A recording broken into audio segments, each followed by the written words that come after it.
आप सभी को स्वतंत्रता दिवस की हार्दिक शुभकामनाएं।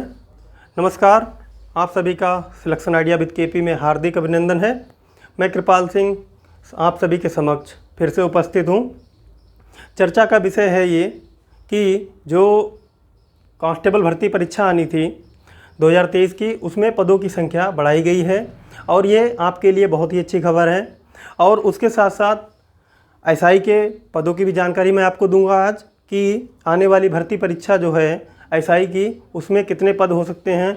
यदि मैं पहले वीडियो में आपको बता चुका था कि यदि भर्ती लेट होगी तो पदों की संख्या बढ़ेगी। जैसे जैसे भर्ती लेट होती जाएगी पदों की संख्या बढ़ती जाती है। और भर्ती अगर लेट होती है तो उसमें कोई भी बात ऐसी नहीं है कि जिससे आप विचलित हों। उसको आप अपने अवसर में बदल लीजिए। आपको ज़्यादा समय मिलेगा तैयारी करने का, आपको ज़्यादा किताबें पढ़ने का मौका मिलेगा। आज हम लोग इस विषय पर भी चर्चा करेंगे कि कांस्टेबल के लिए क्या पढ़ना चाहिए, एसआई के लिए क्या पढ़ना चाहिए, हिंदी की कौन सी बुक पढ़नी चाहिए, मैथ के लिए क्या सफिशिएंट रहेगा, प्रैक्टिस सेट कब कब लगाने चाहिए। इन सारी चीज़ों के जवाब आज इस वीडियो में मिलेंगे। पहले तो पदों की जानकारी देख लेते हैं कि किस जो पुलिस विभाग के जो विभिन्न पुलिस विभाग के अंदर जो विभिन्न विभाग हैं उसके लिए किस विभाग के कितने पद जारी किए गए हैं। जैसे कि कांस्टेबल के पदों की जो संख्या है, ये जो भर्ती है कुल पद हैं जिसमें 58,737 ये कांस्टेबल लेवल के पद हैं। ठीक है। जैसे कि नागरिक पुलिस जो आपके ज़िलों में तैनात होते हैं, थानों पे तैनात होते हैं, चौकियों पे तैनात होते हैं, उनकी जो संख्या है वह है 41,811। उसके बाद पीएससी के 10,984 पद। ये 10,984 पद जो आपके हैं पीएससी के, यह है उत्तर प्रदेश में जो पीएससी के विभिन्न बटालियन हैं उनमें ये लोग नियुक्त होते हैं। और जैसे कि जो विभिन्न हमारे धार्मिक स्थल हैं या फिर हमारा सचिवालय है या अन्य जो महत्वपूर्ण स्थल होते हैं उनकी सुरक्षा में पीएससी को लगाया जाता है, या फिर जो वीआईपीस होते हैं उनकी सुरक्षा में पीएससी तैनात रहती है। उसके बाद फायर सर्विस जो है वह उसमें 1007 पद हैं। फायर सर्विस क्या होती है, जब कभी आग लग जाती है तो जो लोग आग बुझाने आते हैं उनको फायर सर्विस का मतलब विभाग का नाम दिया जाता है। और जो इसमें जो लोग काम करते हैं उनको फायरमैन के नाम से पुकारा जाता है। जेल वार्डन के पद जो हैं, जेल वार्डर के वह हैं 2833। जेल वार्डर का काम क्या होता है, जब जो जेल में कैदी होते हैं तब आपके जेल के जो गेट होते हैं, गेट पे सुरक्षा ड्यूटी लगाई जाती है। उसके पद हैं आपके 2833। आरक्षी विशेष सुरक्षा, जो अभी उत्तर प्रदेश में नया एक फोर्स है एसएसएफ, स्पेशल सुरक्षा नहीं उसको नाम कहते हैं कि स्पेशल सिक्योरिटी फोर्स, उसके जो पद हैं आपके वह हैं 1341 पद।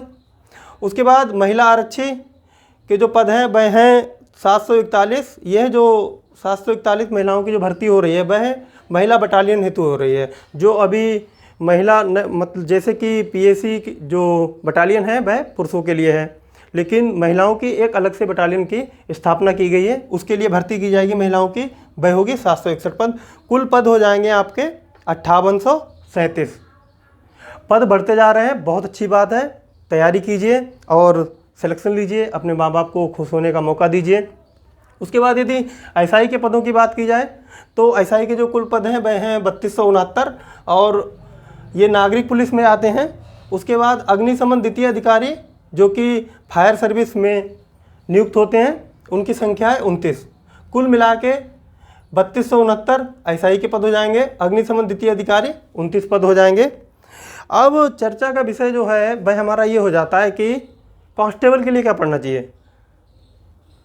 क्या ज़रूरी है कि कोचिंग ही पढ़ी जाए कहीं से, या बिना कोचिंग के भी एग्ज़ाम क्रैश हो सकता है क्या, या फिर ऐसी कौन सी पुस्तक है जिसको पढ़ लेने से ही मात्र पूरा पेपर सॉल्व हो जाएगा। देखिए, कोई भी किताब अपने आप में परिपूर्ण नहीं होती है। यानी ये नहीं कह सकते कि यदि हिंदी के 37 प्रश्न आएंगे तब आप लूसेंट की यदि किताब पढ़ते हैं हिंदी के लिए तब आप 37 के 37 प्रश्न हल कर देंगे, ये नहीं कह सकते। क्यों कह इसलिए नहीं सकते क्योंकि जो पेपर सेट करता है एग्जामिनर वह तमाम सोर्स ढूंढता है क्वेश्चन पुटअप के लिए। भाई विभिन्न सोर्स से स्रोत से क्वेश्चन उठाता है, तब आप सिर्फ लुसेंट की किताब पढ़ के 37 क्वेश्चन को हल नहीं कर सकते। लेकिन ये है हाँ कि अगर यदि लुसेंट की किताब आपने 5 से 6 बार पढ़ी है बढ़िया से, तब आप 37 में से 35 अप्रोक्सीमेटली यानी लगभग आप सॉल्व कर दोगे। ज़्यादा से ज़्यादा अगर एवरेज रहोगे आप, तब आप कर पाओगे 32 करीब। लेकिन 32 भी कोई निराशाजनक स्कोर नहीं है। 32 अगर आप स्कोर करते हैं हिंदी में और इसी प्रकार से गणित में, रीजनिंग में और जीएस में करते हैं, तब आप जर्नल की कैटेगरी में फाइट करेंगे। उसके बाद मैं कुछ किताबें यहाँ रखी है, मैं उनको दिखा देता हूँ आपको, जो मेरे निजी विचार से आपके लिए सहयोगी होंगी इस परीक्षा में। लेकिन जो किताबें मैं आपको दिखा रहा हूँ ज़रूरी नहीं आप यही किताब पढ़ें। आपको जिस राइटर की किताबें अच्छी लगती हों आप उसकी किताबें पढ़ सकते हैं। लेकिन अगर जिनको जानकारी नहीं है उनके लिए ये जो मटेरियल मैंने रखा हुआ है पाठ्य सामग्री, ये बहुत ही उपयोगी होगी। पहला है कि यदि हिंदी की बात की जाए तो मैं जो हिंदी पढ़ता हूँ या मैंने जो हिंदी पढ़ी थी पहले कांस्टेबल की परीक्षा के लिए, वो मैंने नालंदा की बुक से पढ़ी थी। आप चाहे तो कोई दूसरी बुक ले सकते हैं, जैसे कि लुसेंट हो गई। लुसेंट का प्रचलन अभी बहुत है, आप लुसेंट की बुक भी पढ़ सकते हैं, उसमें कोई दिक्कत नहीं है। अगर आप चाहें तो कोई और राइटर जो आपको सही लगता है आप उसकी बुक भी पढ़ सकते हैं, उसमें कोई दिक्कत नहीं है।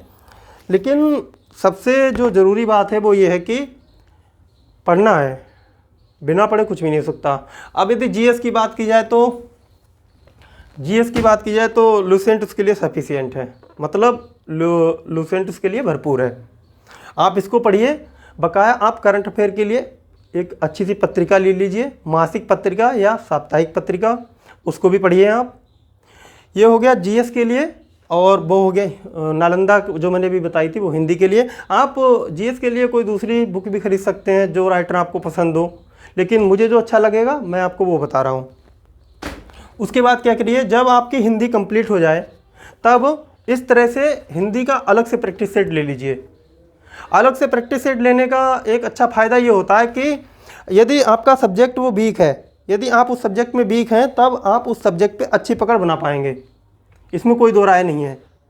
और सेपरेट में ये होता है क्योंकि अगर आप पूरा प्रैक्टिस सेट लगाएंगे तो कई बार ऐसा होता है कि आप मैथ में स्ट्रांग होते हैं, हिंदी में वीक होते हैं, लेकिन आपको पूरा प्रैक्टिस सेट अगर लगाना है तो सब सॉल्व करना पड़ेगा।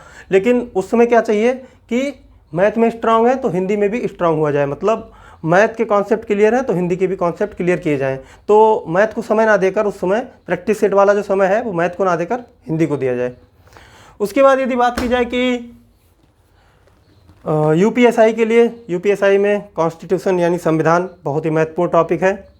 तो मेरे निजी विचार से ये सामान्य अध्ययन विशेषांक है, भारतीय संविधान एवं राज्य व्यवस्था, परीक्षा वाणी की ये किताब है, बौद्धिक प्रकाशन की अभिनव प्रस्तुति। इसको आप ले सकते हैं और इसमें पीसीएस लेवल से लेकर यूपीएससी प्रीलिम्स, मतलब संघ लोक सेवा आयोग का जो प्रारंभिक परीक्षा होती है, और यहाँ तक कि मेंस के भी कुछ क्वेश्चन इसी किताब से पुटअप किए जाते हैं यूपीएससी में। तो आप इस किताब का लेवल समझ सकते हैं। किताब बड़ी भी नहीं है, आप इसका अध्ययन कीजिए। लेकिन मैं इसलिए बता रहा हूँ क्योंकि जो मुझे सहज और सरल लगता है। बकाया आपका निजी विचार है, आप कुछ और भी पढ़ सकते हैं, लेकिन ज़रूरी ये है कि पढ़ना है, क्योंकि बिना पढ़े तो नहीं हो पाएगा। उसके बाद यदि बात करें कि कांस्टेबल के पेपर के लिए, तो कांस्टेबल के पेपर के सिलेबस को समझने के लिए, क्योंकि हम तो आपको समझाएंगे ही कि मैथ में क्या आएगा। मैथ में पहले सिंप्लीफिकेशन आएगा यानी सरलीकरण आएगा, फिर आपको भिन्न पढ़ना पड़ेगा यानी दशमलव और भिन्न, उसके बाद आप औसत पढ़ोगे, विभिन्न प्रकार के चैप्टर आप पढ़ोगे। लेकिन उन सबसे अच्छी बात यह है कि आप इस तरह की एक किताब ले लीजिए मार्केट से जिसमें प्रीवियस ईयर के क्वेश्चन पेपर दे रखे हों। उससे क्या होगा, उससे आपका एक निजी विचार तैयार हो जाएगा पेपर के प्रति कि जो पेपर सॉल्व मतलब सेट करता है एग्जामिनर, वो क्वेश्चन कहाँ से उठाता है। और उसके एग्जामिनर के नज़रिए को समझने के लिए आपके लिए ये पुस्तक बहुत ही उपयोगी होगी। इसमें क्या है कि प्रीवियस ईयर के क्वेश्चन पेपर दे रखे होंगे, फिर कुछ क्वेश्चन पेपर ऐसे दे रखे होंगे जो आप सॉल्व करोगे। ठीक है। अब यदि मैथ की बात की जाए तो मैथ तो मैं जो पढ़ता हूँ ये इंजीनियर है मारूफ सर, ये गेट क्वालिफाइड है, लेकिन आप अगर RS अग्रवाल या SD यादव से पढ़ेंगे तब भी सही है, तब भी चलेगा। और इसी प्रकार से जैसे हिंदी का हम लोगों ने प्रैक्टिस सेट अभी देखा था, मैथ के भी प्रैक्टिस सेट आता है, वो आप ले सकते हैं। और ये है Uttar Pradesh sub inspector police सीधी भर्ती परीक्षा। इस तरह से जो SI की तैयारी कर रहे हैं, प्रैक्टिस सेट उनके लिए भी ज़रूरी है। मतलब कहने का ये है कि सिर्फ किताबें पढ़ लेने से ही बात नहीं बनती है, बात बनती है कि हमें ये देखना है हमने सीखा कितना है। अगर हम इसको नहीं जान पाएंगे कि हमने सीखा कितना है, तब तैयारी करने का कोई मतलब नहीं रह जाता है, क्योंकि आप बार बार वही पन्ने पलटोगे, फिर वही किताबें पढ़ोगे। और सबसे विशेष बात यह है कि यदि आप 0 लेवल से हैं, यानी आप फ्रेशर मतलब अभी आपने कहीं कोई कोचिंग नहीं की है, आपको गाइडेंस नहीं है, आपको नॉलेज नहीं है, तब आप कोचिंग के लिए जा सकते हैं। नो डाउट आपको कोचिंग ज्वाइन करनी पड़ेगी, वो आप पर डिपेंड करता है आप कहाँ कोचिंग ज्वाइन करेंगे। लेकिन यदि आप पहले से ही कोचिंग कर चुके हैं तब इसमें कोई कन्फ्यूजन वाली बात नहीं है। आप अच्छी तरह से जानते हैं कि क्या पढ़ना है क्या नहीं पढ़ना है। बस दो चीज़ों में कन्फ्यूजन होता है, क्या पढ़ना है क्या नहीं पढ़ना है। इवन अगर आप ये डाउट क्लियर कर ले जाओगे, आपका सिलेक्शन क्लियर है, कोई सिलेक्शन आपका रोक नहीं सकता। तो पहले तो ये है। और ये दूसरी चीज़ ये है कि हम कोचिंग ज्वाइन करते हैं या नहीं करें, अगर आप इस तरह से सोचते हो कि मैं कमज़ोर हूँ, तो उसके लिए सबसे अच्छी बात यह है कि आप पहले किताबें ले लीजिए।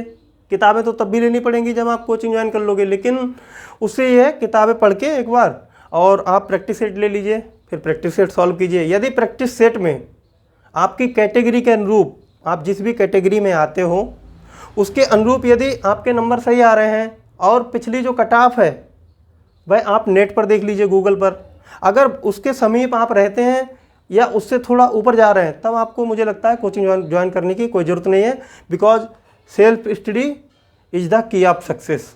सेल्फ स्टडी मतलब स्वयं का जो अध्ययन है वह है सफलता की कुंजी है। क्योंकि आप कोचिंग में जाएंगे, वहाँ आप 10 सवाल पढ़ेंगे, लेकिन वहाँ जो 10 क्वेश्चन पढ़ेंगे मैथ के, वो अलग अलग टाइप के होंगे। अगर अलग अलग टाइप के 10 क्वेश्चन आप रूम पर रहकर या घर पर रहकर भी पढ़ सकते हैं, यदि आपके अंदर योग्यता है, तब आपको कोचिंग जाने की ज़रूरत नहीं है।